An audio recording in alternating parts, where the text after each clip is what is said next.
Hello and welcome. My name is Logan Young, and I'm the editor for The Arrow. Today I'll be speaking with General James Conway, a retired United States Marine Corps 4-star general. General Conway is a graduate of Southeast Missouri State University and was a member of Sigma Phi Epsilon fraternity during his time here. After graduating, Conway was commissioned as an infantry officer in 1970, which marked the beginning of an impressive career in the Marine Corps. Eventually, Conway was named the 34th Commandant of the Marine Corps and a member of the Joint Chiefs of Staff on November 13, 2006. After 40 years of serving in the Marine Corps, he retired on November 1, 2010. And this is just touching the surface of your many accomplishments. But welcome, we're very happy to have you here today. Thank you, Logan. Great to be aboard. Good. All right, just to begin, how does a graduate from Southeast become Commandant of the Marine Corps? Well, it's a long and arduous task, and I joke that I finally figured out that if you stay around long enough, they have to make you Commandant. So, you know, perseverance and endurance is a part of that. But no, I'm kidding, of course. As in any profession, as in any job, you take it a step at a time. Mm-hmm. You value your people, and you get the most out of whatever unit you're in command of or happen to be a part of. I advise young commanders, always keep your head down, okay? I'm not a very good golfer, but I know if I look up after a shot, all I'm going to see is a bad shot. Now, the same is true about progressing in a career, I think. If you start thinking, I'm pretty good at this, and you start looking up at your next move, whatever that might be, you lose focus on what's really important, and that's your people and your mission and making the best unit that you can. If you do that, people will notice, and you'll continue to be promoted, and things will go well. Right. So humility works best. It's a key part, I think, of any profession. Yeah. How would you say you grow as a leader on a daily basis? Well, I think, first of all, the Marine Corps will give you a value system that is expected as a part of the organization. Hopefully, everybody that we recruit, be it enlisted or officer, comes with a similar set of values. So I would offer that it's the implementation, the execution of those values on a daily basis. Now, in a profession, in a career, you're going to have successes, you're going to have failures. So there's a great deal of observation and application that needs to take place. But I would also suggest that you need to learn from every mistake you make and not repeat it and be a better person for it on the far side. So to me, that's sort of your day-to-day application of your skills and talents. Yeah, that's definitely great advice. Who was the person who impacted you the most during your time here at Southeast? You know, it's hard to say that there was a single person. I think it was a collaborative, if you will. Mm-hmm. I did have the same college roommate for 4 years. Oh, wow. We were athletes together in high school and decided when we came down as freshmen we were going to live together. It worked. Mm-hmm. And we were very different people. And therefore, you know, we had to make adjustments over a 4-year period to learn to live together. And I think there's lessons in life for all of that. I also, as you mentioned, was a member of Sigma Phi Epsilon fraternity, eventually the president. And I learned from every one of my fraternity brothers. I mean, again, each one a different kind of character. Each one required a different kind of sort of tweaking, to get the best from them or get a good decision from them. And so I learned a great deal from those folks. There was a Dean Walker on the campus, Dean of Students, when I was here at that time. And I learned sort of the value of standards from Dean Walker. My fraternity spent a lot of time on and off probation. And we always had a reason. He would say a rationalization. But to the dean, the standard was the standard. You violate the standard and you're in trouble. And so he and I had a lot of interaction, and I admired him immensely for the work he did. And I think for that lesson that he taught me, that the standard is the standard. Yeah. Kind of going in a different direction, how have your experiences in the Marine Corps shaped you to be the person you are today? Well, you know, you'd like to think that you are the person you are when you leave the Corps that you were when you went in, but undeniably 40 years of experience is going to have certain impacts on you. Again, there's a great value system. that the Corps has. You learn the true definition of integrity. I've had people say under my tutelage and leadership that, well, integrity is not ratting on your buddies. Well, not at all. Integrity is that you don't lie, cheat, or steal, or tolerate those who do. And that creates a loyalty to the institution. So a military officer of any service, but particularly a Marine, has to live this life of integrity. There is necessarily a great deal of discipline. You take care of your personal appearance, your conditioning, those types of things. So if I look at who I am now, 4 years into retirement, I think all of those things still play on my day-to-day lifestyle. Would you say that was difficult, kind of having a higher standard of, I guess, well, just a higher standard for yourself in the military, having other people who didn't kind of live up to that? No, you adapt. You adapt. As any leader would tell you, you know who you can depend on. A lot of people would say that the success of a leader is surrounding yourself with good people. And you know, you'll invariably come across folks that aren't as capable as the next guy or gal, but you come in time to understand those talents and you try to make best use of them. I will say, if a person continually disappoints you, at some point they've got to go away. But there's also, I think, a very logical and appropriate process there, where a person is brought in and counseled, made aware of what the standard is, and contrarily to what they're doing vis-a-vis that standard. You give them chances to correct, and if they don't, again, at some point you have to part company. Right. Okay. What is the biggest challenge that that came with your position, and how would you say you overcome it?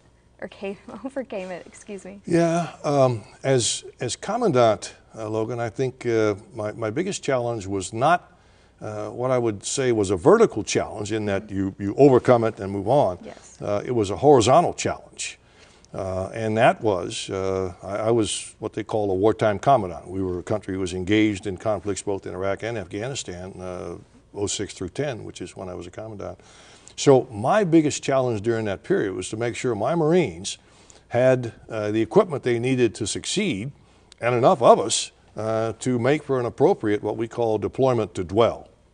That means that in the case of the Marines, we were in theater in Iraq or Afghanistan for 7 months, but we really wanted to be home for about 14 months. Try to maintain some reasonable lifestyle with the family, but also get ready to go again.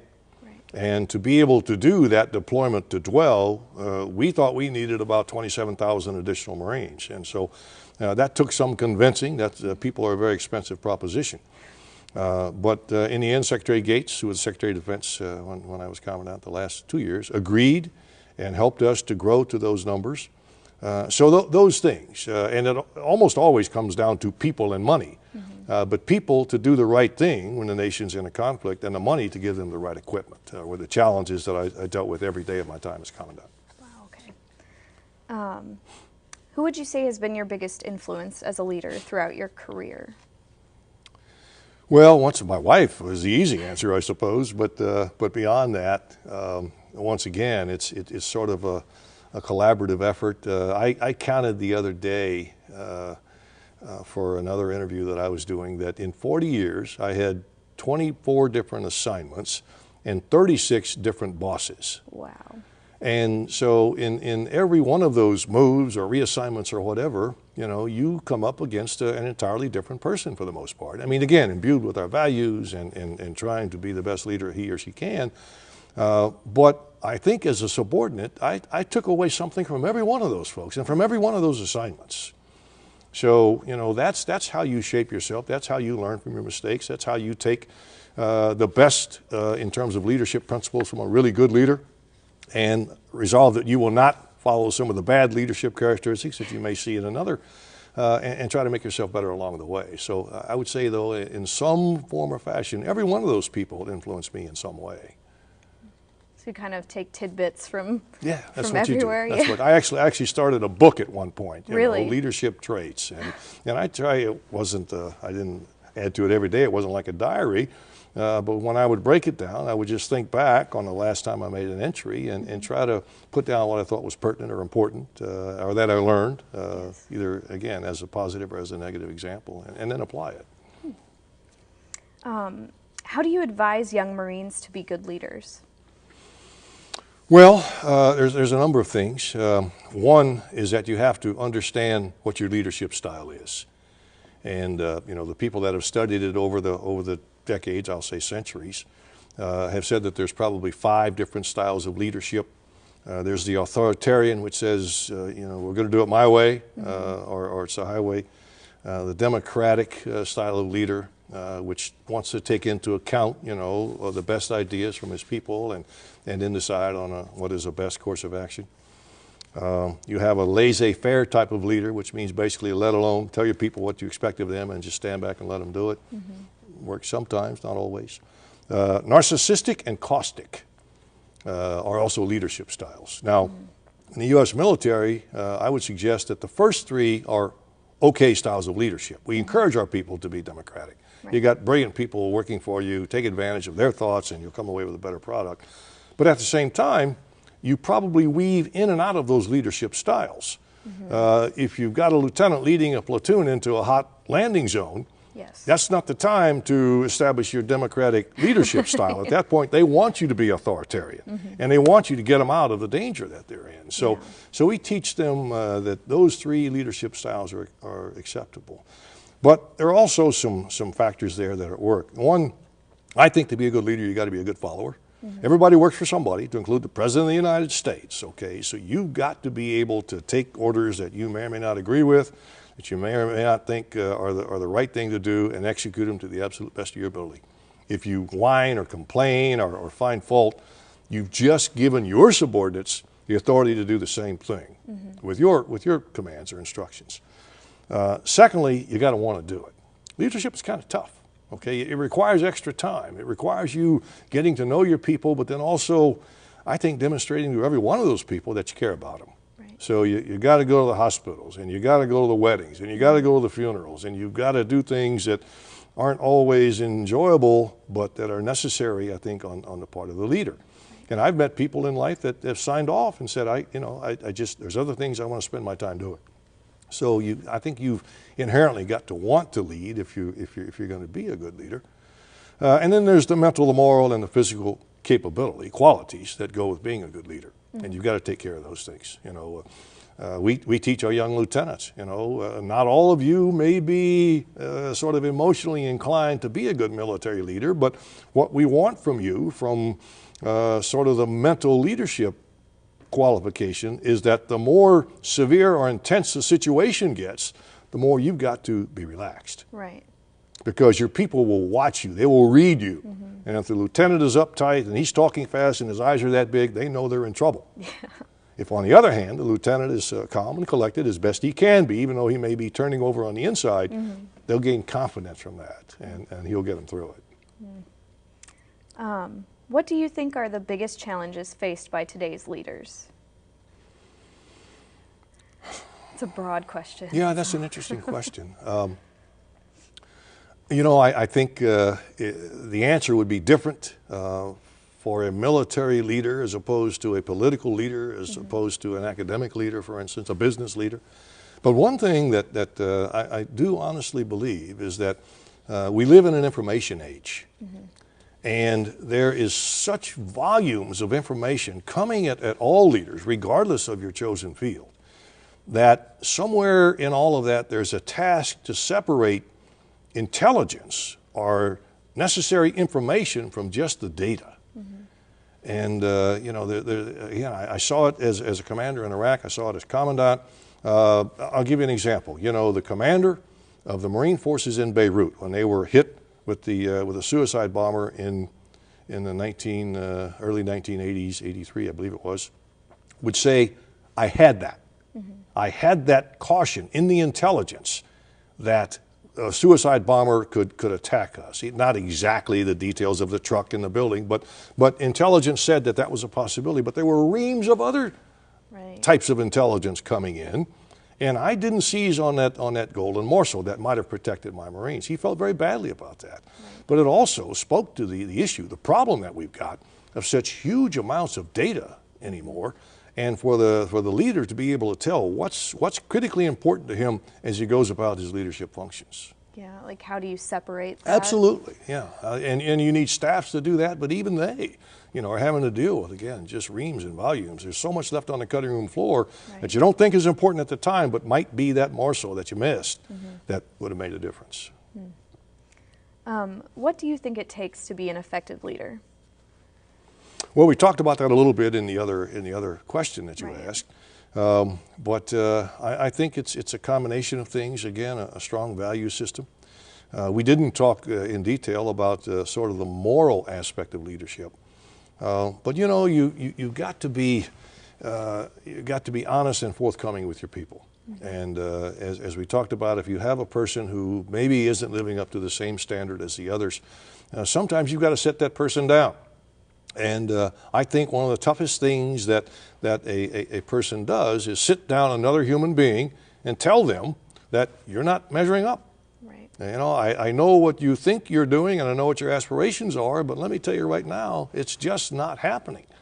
And these are the things I want you to do. You give them that opportunity, you hope they succeed. But if there comes a time for that next occasion when you've got to look them in the eye and say, I'm sorry, but you've got to go. You're fired. You have failed in this tasking. That takes a certain amount of moral courage. And again, people being people will avoid that, if you let them have the opportunity to do so. Another really important factor, and I stressed it this morning with some of your military types here on the campus, is that you've got to be able to communicate. And you've got to school yourself. You've got to take every opportunity to stand in front of audiences, because that's what you're going to do as a leader. And the more effective you are at that, the more effective your organization is going to be. And it transcends just the spoken word. You've got to be able to write well, clear and concise. You've got to be able to lay out your vision, not only in terms of maybe writing it down, but you've got to be able to talk to it. Right. And it goes against the human dimension. If we have time, there was an interesting story that came out of Vietnam.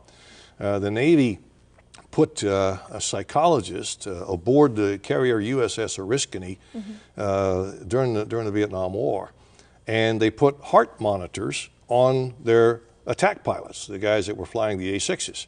And they found that the heart monitors really got active when these guys took off the carriers. That's an e-ticket ride, if you will, getting shot off a carrier.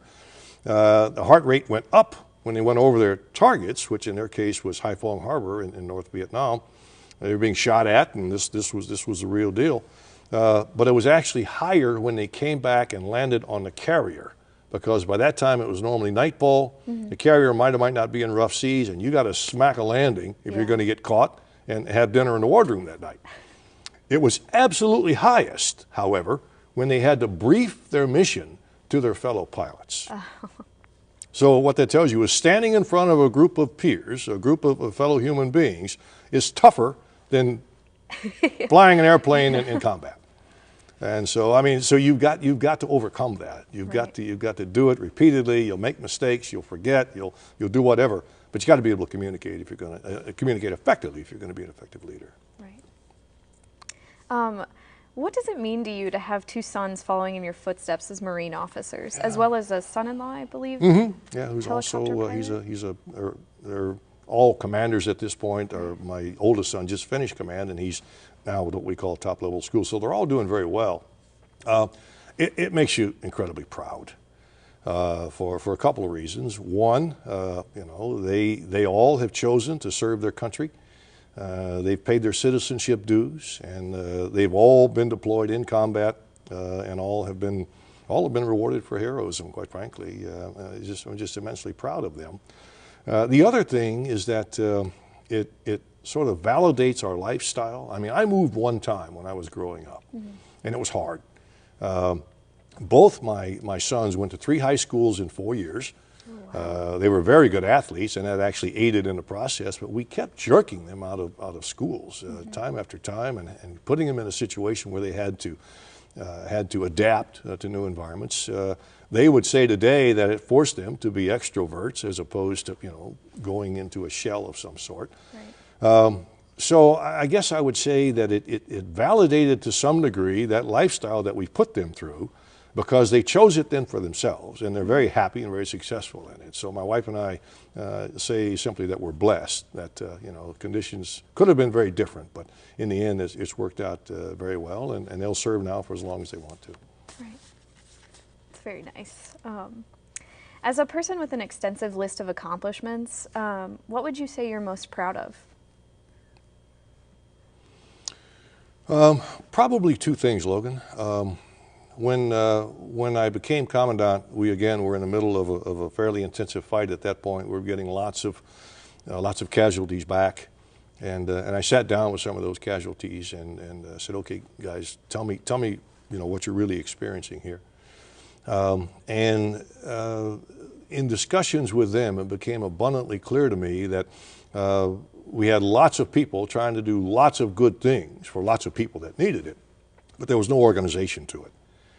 And so I created what we call the Wounded Warrior Regiment, that then had headquarters on the East Coast in and around Washington, D.C., but had battalions on both coasts and companies at 29 Palms and at our bases and stations in Hawaii. And so our wounded would come in, we'd get them the best possible treatment, whatever that entailed, but then they'd very quickly be assigned to these units, ideally close to home station. And it gave them a real sense of purpose, a real sense of belonging. They were still part of a structure, as opposed to being out there on their own, wondering if somebody was going to call, and all that was associated with sort of that independent operation that was there before the Wounded Warrior Regiment. It just really worked for us. I mean, within a fortnight, the Army had said they were going to have a Wounded Warrior Brigade. They liked the concept a lot, although their treatment regimen was different. But it has really given me a sense of satisfaction, and it's really been good for us as a service that these people come back and they have a way to get back on their feet and be provided for, be sent out into the workplace. Down at Camp Lejeune, for instance, there's a mobile squad that can get around, and they're sent out to the schools every day, and they serve as teacher assistants before they come back that night and bed down and have their meal, get ready to do it the next day. It really helps them to, again, sort of reassimilate themselves into the community. The other thing had to do with when we got back from Iraq, and I was not the Commandant at this point. I was a 3-star force commander. And the mayor of Oceanside called, that was the town nearest our base. He said, "I want to put on a parade for you guys, and we'll get 80,000 people on the streets of Oceanside, 2 weeks hence on a Saturday morning, if you'll fall out your Marines and march." And he asked for 20,000. I said, "I want to give you 25,000 because I want people to come in from 29 Palms and from Miramar Air Station, that guys who had fought with us in Iraq. I wanted them all to sort of have that great experience." The mayor also asked if I would do a speech then after the parade at an amphitheater down on the beach there at Oceanside, and I agreed to do that. So here we are the night before the parade, and I'm sitting home sort of drafting my comments. And I'm going to contrast the reception that we're getting from 70,000, 80,000 Southern Californians to what the guys coming home from Vietnam received.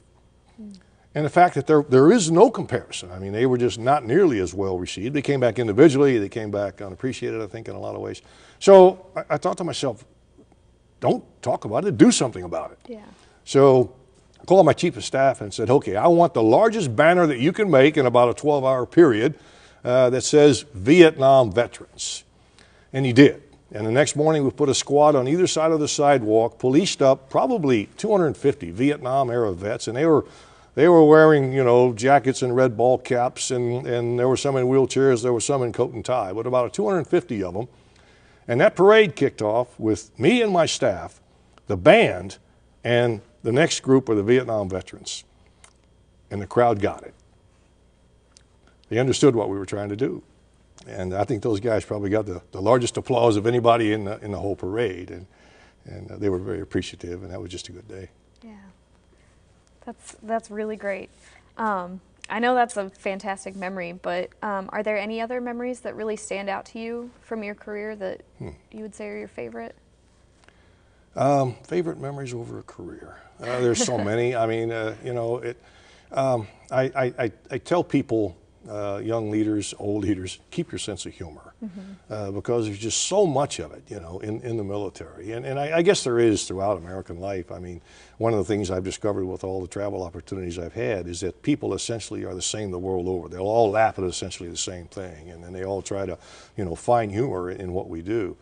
But it's especially true in the military, I think. And so, you know, that's just day in and day out, you know, to try to find the light side, to try to minimize, you know, crisis through humor, all those types of things. I can't call to mind any specific events that I would highlight to you as being, I guess, that special. Probably the one, if I were to do so, I'd get back to family again, and talk about you know, commissioning dates and birth dates of grandchildren and those types of things that come immediately to mind, and just the joy of being a military family and all the great things that happened to us over the course of those 40 years. Well, it's been great speaking with you. Well, thank today. you, Logan. I appreciate really the opportunity to sit down with you. meeting with me. Thank you, and good luck to you when you graduate. Thank you so much. Okay.